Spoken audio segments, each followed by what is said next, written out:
Inamin ni Team Manager Richard Del Rosario na hindi sila kontento kahit nagpakita rin sila ng bangis laban sa koponan ng Turkey sa unang tune-up ng Gilas Pilipinas. Inamin din niya na meron silang mas matatag na paniniwalang kaya ng grupo ng Gilas Pilipinas na makapagsabayan sa mini-meeting slot para sa Olympics at ang isa sa posibleng mabigat na dahilan bakit natalo ang Gilas sa tune-up laban sa Turkey.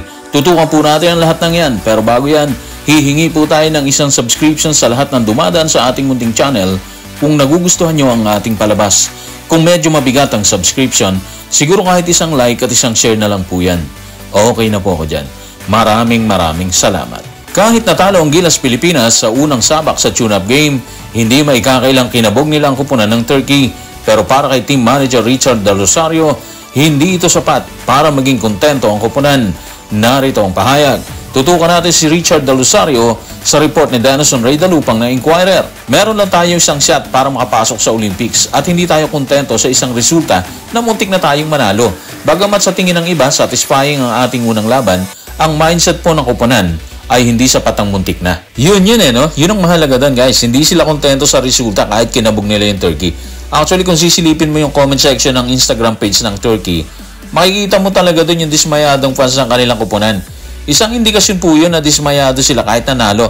Tingin kasi nila, kayang-kayang manalo ng Gilas sa Turkey. May nagsabi pa nga doon na kung wala si Tarik Biberovic sa laban, hindi sila mananalo. May nagkomento din na kayang-kayang pataubin ni Jordan Clarkson mag-isa yung kanilang koponan. Meaning, kita nila na hindi ganun kabigat yung inilabas na performance ng Turkey nung gabing yun laban sa Pilipinas. Pero guys, balikan natin yung sinabi ni Team Manager Richard Del Rosario.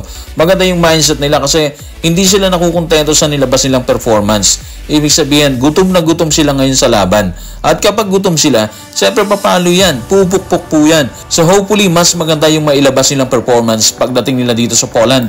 Sa kasalukuyan ay nasa Poland na ang grupo ng Gilas Pilipinas matapos matalo sa Turkey sa unang laban. At sa kanilang pagharap sa koponan ng Poland, ito ang pinaniniwalaan ni Team Manager Richard Del Rosario. Tutukan po natin ang sinabi niya sa report ni Ruben Terrado sa Spain. Isang mabigat na pagkatalo yan laban sa Turkey. Meron na kaming unang tingin sa klase ng kalaban na haharapin natin sa Olympic Qualifying Tournament. Andito na tayo sa sunod na laban na merong mas matatag na paniniwalang kaya natin laban sa mas mataas na ranggong koponan na may tsansang maabot ang ating misyon na makarating sa Paris. Alam niyo, gusto ko talaga yung mindset ni Richard Del Rosario. Parang ang dating kasi neto, huwag tayong susuko kahit anong mangyari. Andito tayo para lumaban, hindi para sumuko sa kanila. Yun ang dating sa akin no? Which is sa tingin natin maganda para sa mga players kasi mas maiengganyo sila or mas mabubuhayan sila ng loob doon. Obviously, kailangan nila yung mga ganung pahayag. Nakakataas kasi ng moral yon. Lalo na ngayon, tinalo sila sa unang tune-up. Bagamat ayon kay Coach Team, hindi nila iniisip kung manalo o matalo man sila dito, still mahalaga pa rin kung manalo sila kasi nga, moral booster yon. Pero tingin naman natin, mataas pa rin ang spirit nila kasi unang-una hindi pa naman ito yung totoong laban At dito nila hinuhubog yung gagamitin nilang strategy pagdating nila sa Riga, Latvia para sa Olympic Qualifying Tournament. Ngayon na nasa Poland na sila para sa isa pang tune-up, hindi maikakailang pagod at jetlag ang una nilang kalaban na posibleng dahilan din ng kanilang pagbagsak sa Turkey.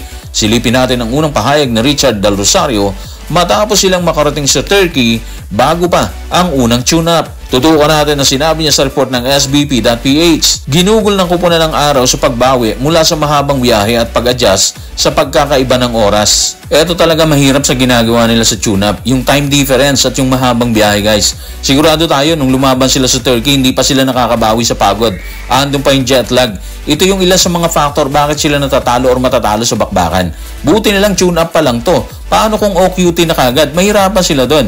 Isipin nyo matapos ang bakbakan nila ng Turkey, lipad kaagad sila patungo ng Poland. Nagpahinga lang siguro sila dyan ng ilang oras tapos biyahe na ulit.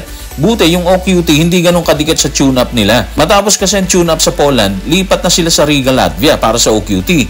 Doon medyo makakapahinga sila ng konti pero mahirap pa rin kasi nga hindi kaagad makaka-adjust ang katawan at utak ng tao.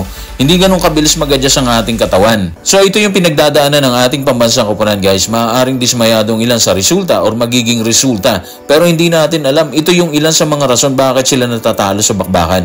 Kulang yung stamina ng isang tao kapag pagod at of course kapag puyat po sila. So guys, maraming salamat.